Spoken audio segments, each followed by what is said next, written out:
Breaking news: U.S. envoy meets Nigeria Governors Forum, makes clarifications on the policies of the President Donald Trump's administration that affect Nigeria.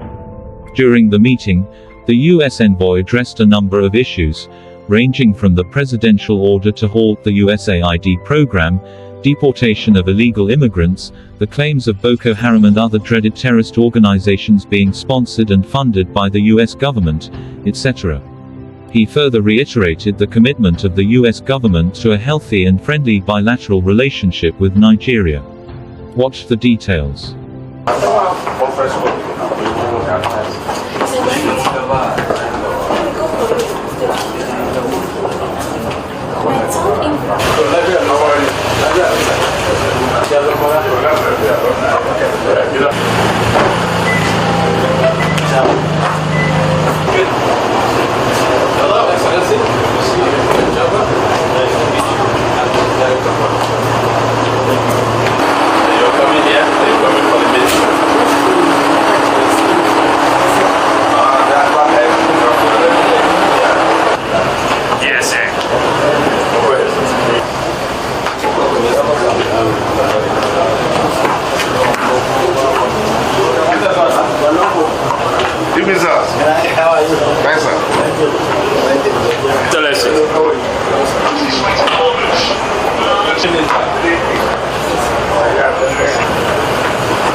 Hey, gentlemen.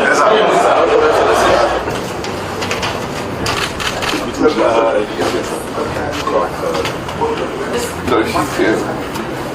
Thank you.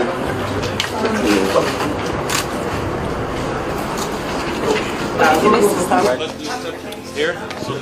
Thank you. Useful and productive meeting with the governors here at the Governors Forum. I outlined my vision for where the U.S.-Nigerian relationship is headed after my first 6 months here and under a new administration.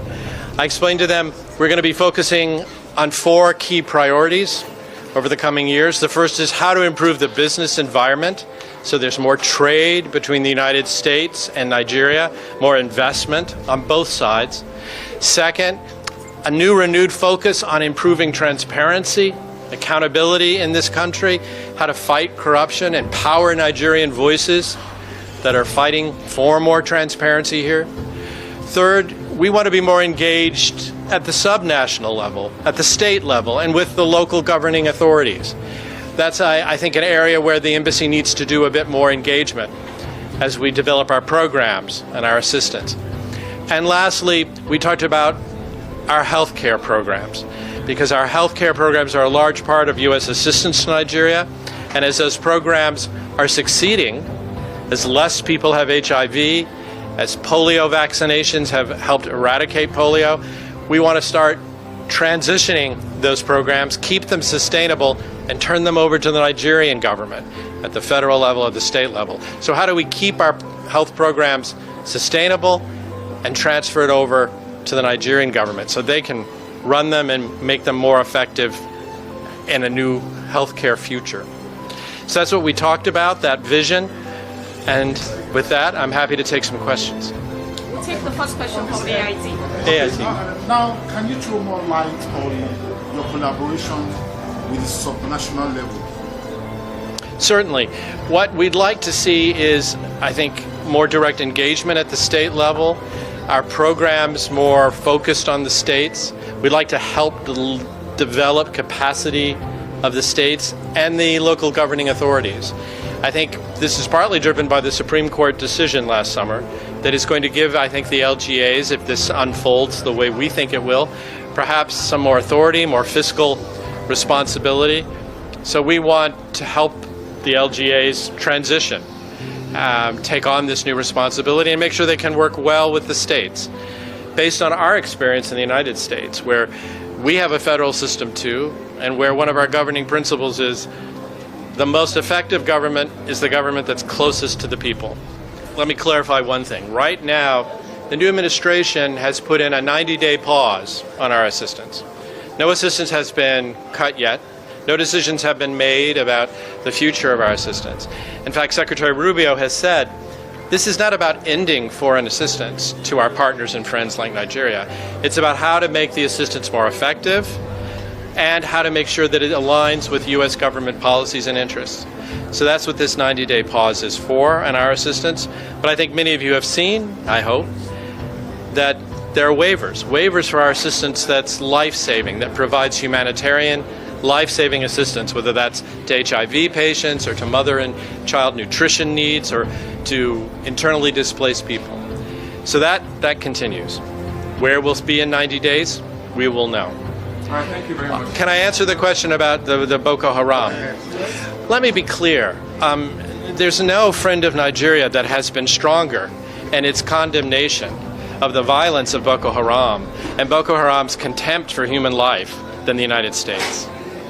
We have labeled Boko Haram since 2013 a foreign terrorist organization, a designation that was designed to block Boko Haram from carrying out any asset transfers to the United States, allows us to arrest and seize members of Boko Haram, and allows us to cooperate in investigations with the Nigerian government.